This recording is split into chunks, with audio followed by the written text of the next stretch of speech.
സങ്കീർത്തനങ്ങളുടെ പുസ്തകത്തിൽ നിന്നുള്ള വായന. അധ്യായം 115. കർത്താവ് മാത്രമാണ് ദൈവം. ഞങ്ങൾക്കല്ല കർത്താവേ, ഞങ്ങൾക്കല്ല, അങ്ങയുടെ കാരുണ്യതയും വിശ്വസ്തതയും പ്രതി അങ്ങയുടെ നാമത്തിനാണ് മഹത്വം നൽകപ്പെടേണ്ടത്. അവരുടെ ദൈവം എവിടെ എന്ന് ജനതകൾ പറയാൻ ഇടയാക്കുന്നത് എന്തിന്? നമ്മുടെ ദൈവം സ്വർഗത്തിലാണ്. തനിക്കിഷ്ടമുള്ളതെല്ലാം അവിടുന്ന് ചെയ്യുന്നു. അവരുടെ വിഗ്രഹങ്ങൾ സ്വർണവും വെള്ളിയുമാണ്, മനുഷ്യരുടെ കരവേലകൾ മാത്രം. അവയ്ക്ക് വായുണ്ട്, എന്നാൽ മിണ്ടുന്നില്ല. കണ്ണുണ്ട്, എന്നാൽ കാണുന്നില്ല.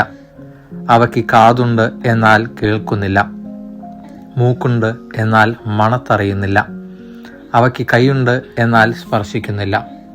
കാലുണ്ട്, എന്നാൽ നടക്കുന്നില്ല. അവയുടെ കണ്ടത്തിൽ നിന്നും സ്വരം ഉയരുന്നില്ല. അവയെ നിർമ്മിക്കുന്നവർ അവയെപ്പോലെയാണ്, അവയിൽ ആശ്രയിക്കുന്നവരും അതുപോലെ തന്നെ.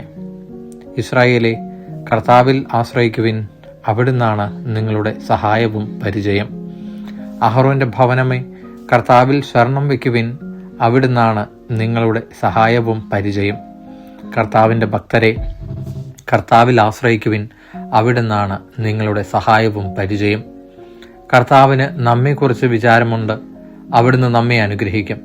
അവിടുന്ന് ഇസ്രായേൽ ഭവനത്തെ ആശീർവദിക്കും, അഹ്റോന്റെ ഭവനത്തെ അനുഗ്രഹിക്കും. കർത്താവിൻ്റെ ഭക്തന്മാരെ, ചെറിയവരെയും വലിയവരെയും അവിടുന്ന് അനുഗ്രഹിക്കും. കർത്താവ് നിങ്ങളെ അനുഗ്രഹിക്കട്ടെ, നിങ്ങളെയും നിങ്ങളുടെ മക്കളെയും. ആകാശവും ഭൂമിയും സൃഷ്ടിച്ച കർത്താവ് നിങ്ങളെ അനുഗ്രഹിക്കട്ടെ.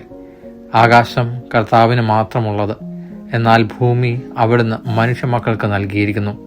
മരിച്ചവരും നിശബ്ദതയിൽ ആണ്ടുപോയവരും കർത്താവിനെ സ്തുതിക്കുന്നില്ല.